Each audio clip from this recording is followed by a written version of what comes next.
S'il vous plaît.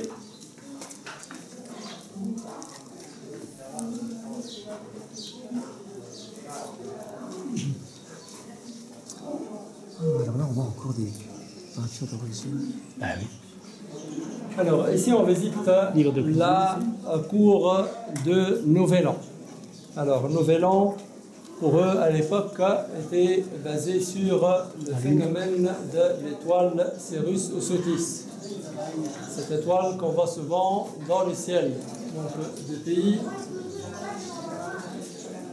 Comme ceux qui ne veulent pas faire la visite, s'il vous plaît, alors ne mettez pas à côté de groupe et commencez à parler. Alors, je ne vous oblige pas de suivre, mais bon, à partir du moment où on suit, alors soit on écoute, d'accord, soit on visite ailleurs. C'est encore Marie-Claire. Mais non. C'est quelqu'un d'autre qui suit encore. Tous ceux qui vendent, là, pourquoi ils ont l'autorisation de venir jusque-là? Normalement, ils n'ont pas l'autorisation, ça c'est depuis Aboudi de révolution qui les montre entre eux. Mais bon, il y a aussi une part de fait qu'il y a des gens qui les encouragent en l'achetant. Alors, oui, s'il n'y a personne qui achète, au bout de 2 jours, ils vont comprendre le système qu'il n'y a personne qui achète dans le temple, ils ne vont pas venir. Donc voilà.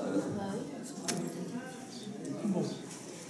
Alors, cette étoile-là, Sirius ou Sotis, qu'on voit souvent dans le ciel depuis, au bout d'un moment, va se cacher et va rester indétectable dans le ciel égyptien pendant 70 jours.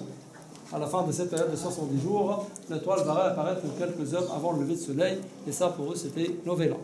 Là, ils avaient le droit d'ouvrir le temple avant le lever de soleil, ils faisaient une grande procession, donc tous les prêtres jusqu'à devant le sanctuaire, où l'on était tout à l'heure, là que le grand prêtre va entrer pour chercher la statue d'Horus et mettre cette statue dans une petite boîte en bois fermée pour l'instant. Il sort avec la boîte, la procession va continuer jusqu'à ici. On va mettre la boîte au milieu et autour, ils vont faire quelques chants religieux. Après, la procession va continuer à travers le passage qui est ici, aux escaliers qui montent jusqu'au toit. Et il fallait être sur le toit avant le lever de soleil. Quand le soleil s'est levé, là, le grand prêtre devait ouvrir la boîte pour sortir la statue d'Horus pour l'exposer au rayon de soleil levant, donc identifier au dieu soleil la source de toute énergie. Après, il devait descendre avec cette statue, pas depuis ici, mais depuis l'autre escalier qui se trouve dans l'autre coin de mon niveau. Donc ça, c'est la fonction donc, de cette cour et faire une partie de la procession de la fête de Nouvel An.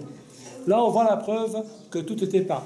On voit des traces de couleurs sur les images, mais également sur les lettres hiéroglyphiques. Chaque lettre, à l'époque, avait des couleurs. On admire en même temps le plafond. Il commence là avec les mains, les bras, la tête, le corps, les jambes et les pieds de la déesse Nout, la déesse du ciel, comme vous l'avez déjà vu hier sur le plafond de la tombe de Ramsès IV. Elle est toujours représentée en forme de voûte céleste, comme ça. On voit bien qu'elle est en train de tondre ses doigts, comme ça, pour essayer de toucher la terre, qui est symbolisée par cette bande ici. Alors, ils ont joué ici avec les couleurs, puisque la partie claire de son corps symbolise le jour, la partie foncée avec les étoiles symbolise la nuit, ensuite les juilles et les pieds symbolisent un autre jour, donc c'est le cycle de la vie. Jour, nuit, jour, vie, mort, résolution. Et l'ajouter, de suivre, s'il vous plaît, les intentions en marche, on met son nom.